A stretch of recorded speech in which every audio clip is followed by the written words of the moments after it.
السلام علیکم لسنرز، شروع کرتے ہیں آج کی سٹوریز اللہ کا بابرکت نام لے کر، جو انتہائی عالی رتبہ اور بہت جلیل القدر ہے۔ میرے سبھی لسنرز بالکل ٹھیک ہوں گے، اور اتنے دن آپ سے سٹوری شیئر نہیں ہو سکی۔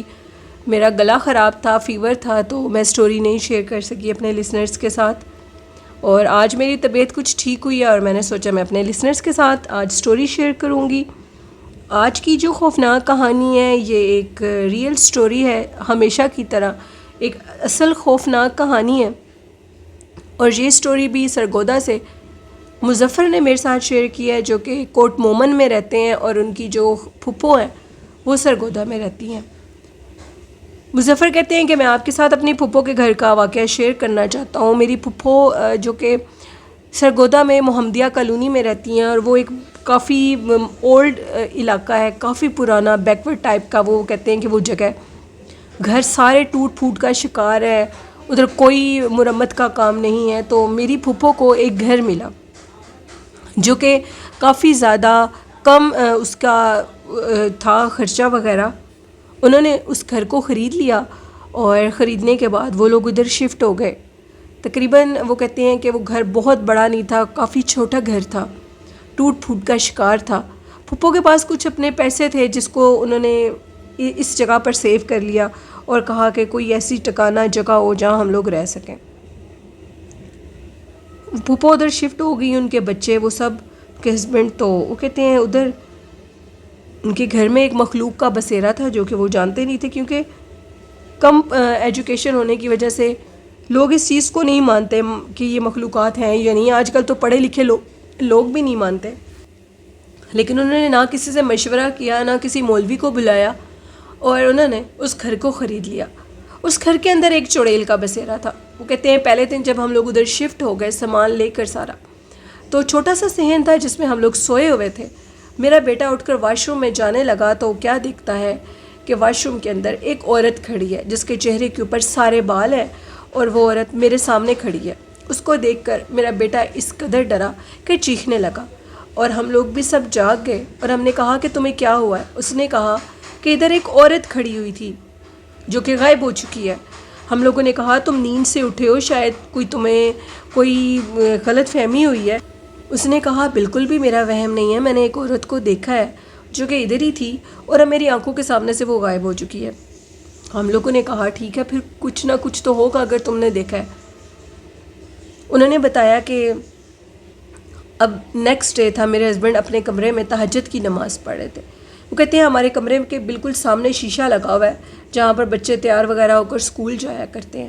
میرے ہسبینڈ کہتے ہیں میں نے جیسے ہی سلام پھیرا تو میں دیکھتا ہوں کہ میرے پیچھے ایک عورت کھڑی ہے جس کے چہرے کے اوپر بال ہے، اور وہ مجھے شیشے میں سے نظر آ رہی ہے۔ اب میں نماز پڑھ رہا ہوں اور وہ عورت کھڑی ہوئی ہے میرے پیچھے، میں اس کو دیکھ رہا ہوں شیشے میں سے، وہ بالکل سٹل میرے پیچھے کھڑی ہے۔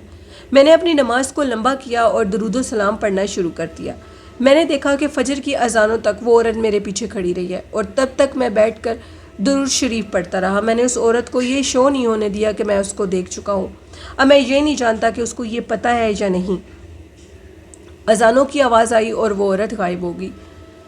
اس کے بعد وہ کہتے ہیں کہ ان کے اندر اتنی ناچاکی پیدا ہوئی، میاں بیوی کی لڑائی شروع ہو گئی، بچوں میں بیماری آنے لگ گئی، گھر میں رزق کی کمی آنے لگ گئی۔ وہ مخلوق اب نظر آنے لگ گئی، وہ اس کے ہاتھ بالکل ٹیڑھے ہوتے تھے اور پاؤں بھی اس کے الٹے تھے، اور وہ اسی گھر کے اندر رہتی تھی، جس کو دیکھ کر ہم لوگ بہت زیادہ خوف زدہ ہو جاتے تھے۔ اب ہم لوگوں کا عالم یہ تھا کہ اس گھر کو چھوڑ بھی نہیں سکتے تھے۔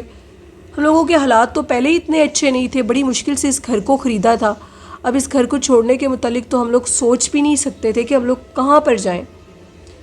انہوں نے کہا کہ پھر انہوں نے کسی مولوی صاحب کو بلایا، مولوی صاحب نے ان کی ساری بات سنی، اور ان کی ساری بات سننے کے بعد مولوی صاحب نے کہا کہ تم لوگوں کے گھر کا جو اوپر والا کمرہ ہے اس کے اندر اس مخلوق کا بیسیکلی بسیرا ہے، یہ ادھر رہتی ہے، لیکن شاید تم لوگ ایک چیز سے بے خبر ہو۔ تمہارے نیچے والے کمرے کے فرش کے نیچے ایک بہت بڑا تہہ خانہ، اور اس تہہ خانے کے اندر وہ کہتے ہیں کہ کچھ تعویذات دفن ہے، اور اس مخلوق کو اس گھر کے اوپر حاوی کیا ہوا ہے تعویذات کے ذریعے۔ ہم نے کہا ہم تو یہ فرش وغیرہ اکھیڑ نہیں سکتے، یہ تو ایک ناممکن کام ہے، ہم تو یہ کام نہیں کر سکتے۔ انہوں نے کہا پھر اگر یہ ناممکن کام ہے تو آپ لوگوں کو اس گھر کو چھوڑنا پڑے گا۔ میرے والد صاحب بہت زیادہ پریشان تھے اس گھر کو چھوڑنے کے بعد، میرے جو پھپھا تھے وہ بہت پریشان تھے اور اس گھر کو چھوڑ کر جانے کے لیے بالکل رضامند نہیں تھے۔ میری پھپھو نے بھی یہی کہا کہ آخری حل ہے کہ ہمیں اس کمرے کے سارے فرش دوبارہ سے بنانے ہوں گے اور ان کی کھدائی شروع کروانی ہوگی۔ ان کی کھدائی کا کام شروع ہو گیا۔ کھدائی کا کام جیسے ہی شروع ہوا تو نیچے سے ایک سیڑھیاں جاتی ہوئی ایک راستہ جاتا ہوا نظر آیا، کافی لمبی سیڑھیاں تھیں۔ اب وہ جو کھدائی کر رہے تھے ان کا اتنا ہی کام تھا کہ انہوں نے ان سیڑھیوں تک ہمیں پہنچانا تھا۔ مولوی صاحب نے کہا تھا کہ آگے جانے کی اجازت نہیں ہے، تقریباً 40 دن میں پڑھائی کروں گا اس جگہ کی اور اس کے بعد آپ لوگوں نے ادھر جانا ہے۔ ہم لوگ اب بہت زیادہ پریشان تھے کہ آخر ہم لوگ کیا کریں، کھدائی بھی ہو چکی ہے، نیچے تعویذات بھی ہیں، کہیں ہمیں کوئی نقصان نہ ہو جائے۔ جیسے ہی اس جگہ کی کھدائی کا کام شروع ہوا، اس رات ہم لوگ، گرمیوں کا موسم تھا اور ہم لوگوں نے اپنی چارپائیاں صحن سے اٹھا کر چھت پر ڈال لی، کیونکہ کھدائی کے دوران جو وہ فرش تھا اس کے اندر سے کافی کیڑے مکوڑے بھی نکلے۔ ہم لوگ چھت پہ چلے گئے۔ آدھی رات کے ٹائم میرے ہسبینڈ کہتے ہیں کہ مجھے حاجت ہوئی اور میں نیچے جانا چاہتا تھا اور اس کے بعد وضو کر کے تہجد پڑھنا چاہتا تھا۔ میں سیڑھیوں سے نیچے اترا ہوں تو مجھے ان سیڑھیوں کے راستے سے کچھ عجیب و غریب آوازیں سنائی دینے لگیں۔ وہ آوازیں انتہائی خوفناک تھیں۔ مجھے لگ رہا تھا کہ جیسے اندر بیٹھا ہوا کوئی رو رہا ہو۔ وہ کسی عورت کے رونے کی آواز تھی۔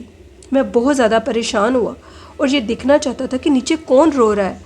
ایک دم میرا جو وہ کہتے ہیں کہ جو ان کا دماغ تھا، پھپھا کا جو دماغ تھا وہ بالکل معاف ہو چکا تھا اور وہ یہ چاہتے تھے کہ میں نیچے جا کر دیکھوں کہ آخر نیچے کیا ہو رہا ہے۔ ان کو لگا کہ شاید کوئی پریشانی میں ہے، کوئی مشکل میں ہے، مجھے نیچے جا کر دیکھنا چاہیے۔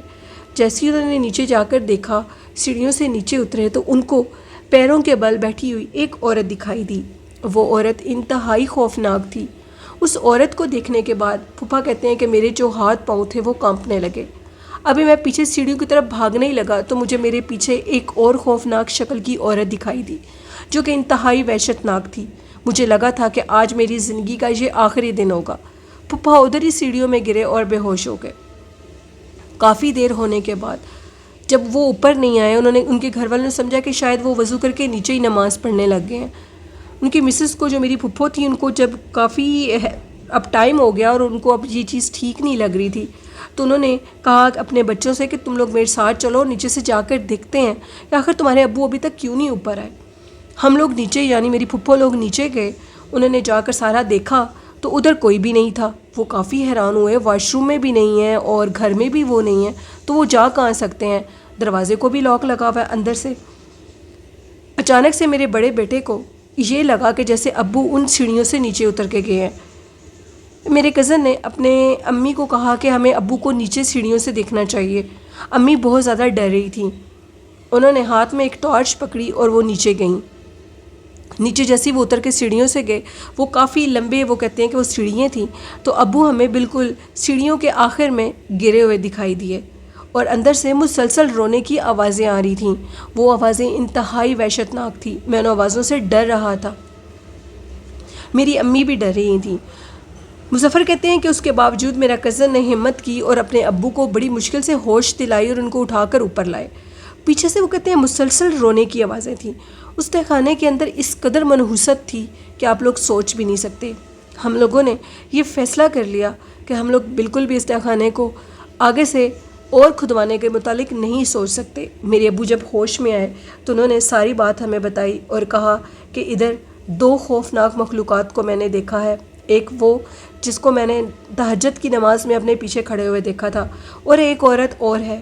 ہمیں اس گھر کو چھوڑ دینا چاہیے۔ یہاں پر جو بھی تعویذات ہوئے ہیں وہ مجھے لگتا ہے کہ جان سے مار دینے والے ہیں اور یہ مخلوق کبھی بھی ادھر سے نہیں جائے گی۔ ہمیں اس گھر کو چھوڑ دینا چاہیے۔ اگلے دن میری پھپھو لوگوں نے مزدوروں کو بلایا اور اس تہہ خانے کو بند کروا دیا۔ وہاں پر بند کروانے کے بعد مزدوروں کا یہ کہنا تھا کہ جب ہم لوگ اس جگہ پر مٹی ڈال رہے تھے اور اس جگہ کو بند کر رہے تھے تو مسلسل ادھر سے ایک عورت کی رونے کی آواز آ رہی تھی، اور اچانک ایک مزدور کو یہ لگا کہ جیسے کسی نے اس کا گلا پکڑ لیا ہو، اس کی جان نکل رہی ہو۔ اس کے کندھوں سے پکڑ کے کسی نے اس کو پیچھے کی طرف کھینچنا شروع کر دیا۔ اب وہ بہت زیادہ ڈر چکا تھا اور وہاں سے بھاگ نکلا اس کے سر کے بال جو کہ وہ کہتے ہیں کہ سینٹر میں جو سر کے درمیان میں بال ہوتے ہیں ان کو اتنے برے طریقے سے کھینچا کہ اس کے بال ہی اکھڑ گئے تھے اور ادھر سے بلڈ آ رہا تھا. وہ بہت زیادہ ڈر گیا اور اس نے کہا کہ پلیز تم لوگ بھی اس گھر کو چھوڑ دو, یہ گھر رہنے کے قابل نہیں ہے, اگر نہیں چھوڑو گے تو بہت نقصان اٹھاؤ گے. اس طرح انہوں نے بھی وہ گھر چھوڑ دیا, میرے جو پھپھو لوگ تھے انہوں نے, اور آج تک وہ گھر کھنڈر اور ویران ہے. ان کے پیسے وہ جو تھے وہ ویسٹ گئے. انہوں نے پھر سے محنت کی. اب وہ ان کا اپنا گھر تو نہیں ہے, لیکن اب وہ ان کے جو بچے ہیں وہ لاہور میں جاب کے لیے چلے گئے ہیں, اور میری پھپھو اور میرا جو پھوپھا ہے وہ ہم لوگوں کے سامنے ہی ایک گھر میں رہتے ہیں. وہ لوگ بہت روتے ہیں اپنے اس گھر کو سوچ کر جس کو انہوں نے بہت مشکل سے خریدا تھا. اس کہانی سے یہ سبق ملتا ہے کہ جب بھی کوئی گھر رینٹ پہ لیں, کوئی چیز, جو بھی دکان, شاپ, کوئی بھی بزنس کرنا ہو, جس چیز کو آپ, جس جگہ پر آپ یہ کام کرنا چاہتے ہیں, ادھر ضرور کسی ایسے اللہ والے کو لے کر آئے جو واقعی علم رکھتا ہے اور آپ کو صحیح آگاہی دے سکے. یہ ایک کہانی تھی مظفر کی جو کہ کوٹ مومن سے شیئر کی انہوں نے. اور بھی سٹوریز ہیں لسنرز, انشاءاللہ وہ بھی آپ کے ساتھ اب شیئر کروں گی. اور یہ آج کی سٹوری تھی, اس کے متعلق اپنا فیڈ بیک ضرور دیجیے گا. اور میں آخر میں کہنا چاہوں گی والدین سے محبت کریں, ان کی بہت زیادہ خدمت کریں, قرآن پاک, نماز اور درود شریف کو بھی اپنی زندگی کا حصہ بنائیں تو کامیابیاں ضرور آپ کے قدم چومیں گی. سرکار نبی کریم صلی اللہ علیہ وآلہ وسلم پر روز درود و سلام بھیجا کریں, یہی نجات کا ذریعہ ہے. آئے میرے سبھی لسنرز اس پہ ضرور عمل کرتے ہوں گے, اور مجھے آپ کی سپورٹ کی ضرورت ہے. میرے چینل کو سبسکرائب کریں اور لائک اور شیئر کریں. اپنی ہوسٹ نیلم یاسین کو اجازت دیجیے. اپنا اور اپنے والدین کا بہت سا خیال رکھیے گا. اللہ حافظ.